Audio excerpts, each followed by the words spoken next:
Magandang buhay, mabuting tao po sa inyong lahat. At ayan na nga po ay madaling araw pa lang, around past 4 ay nagising na ako. At dahil nga ay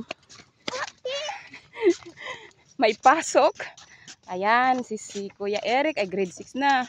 Dahil may pasok ay maaga na naman ang gising, ang gayak. Kasi papasok na si Eric saka si Cesar. Si Cesar ay grade 2 na siya. Si Kuya Eric ay grade 6. Ayan guys, at ayan na nga ay kami naglalakad muna dahil hinihintay namin ang sasakyan. At ayun na nga. Ay ito na naman ang buhay. Back to normal life na naman. Araw ng pasukan. At ako'y may dalang galon at lalagyan namin ng aming inumin. At ayan na si Cesar. At pagbutihin nyo anak ko ha. Bagong araw ng pasok nyo ngayon.